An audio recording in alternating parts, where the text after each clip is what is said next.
ఈ సైనసైటిస్ అంటే ఉట్టి ఇక్కడ జలుబు ఇన్ఫెక్షన్ అనే అనుకుంటారండి. అసలు ఏంటి సైనసైటిస్ అంటే మన ఫేస్ని ఇలా కట్ చేసినప్పుడు ఎముకల్లో గాళ్ళు ఉంటాయి. కానీ వేరేది ఏమైనా ఉన్నదనుకోండి అది అబ్నార్మల్లే. కానీ మాయిశ్చరైజింగ్ చేయడానికి కొంత చీవిడి ప్రొడ్యూస్ అవుతుంది. మన పొద్దున్న లేచిన వెంటనే ఈ యొక్క సైనస్లు అన్నీ నిండిపోతాయి అన్నమాట చీవిడితో. 1 గంటలోని మొత్తం అంతా ఎంటీ అయిపోవాలి. ఇప్పుడు దీంట్లో ఉన్న చూసారా, అదంతా ఎంటీ అయిపోవాలి, బయటకు వచ్చేయాలి ఎంటీ అయిపోయి. సో సమ్టైమ్స్ ఏమవుతుంది, ఎంటీ అవ్వదు. ఎందుకు?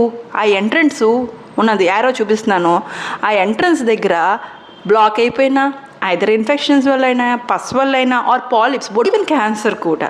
సో ఇలాగా, ఆర్ ఫంగల్ ఇన్ఫెక్షన్ అయినా, సో ఇలాగ ఏవైనా వస్తే అక్కడ బ్లాక్ అయిపోయి మొత్తం అంతా పసి పెట్టేస్తుందండి. చాలా పెయిన్ఫుల్. దానివల్ల ఏంటంటే ఇప్పుడు హెడేక్ అనే కాదండి, సైనసైటిస్ అంటే ఉట్టి కాఫ్తో ప్రెజెంట్ అవ్వచ్చు, దగ్గుతో ప్రెజెంట్ అవ్వచ్చు.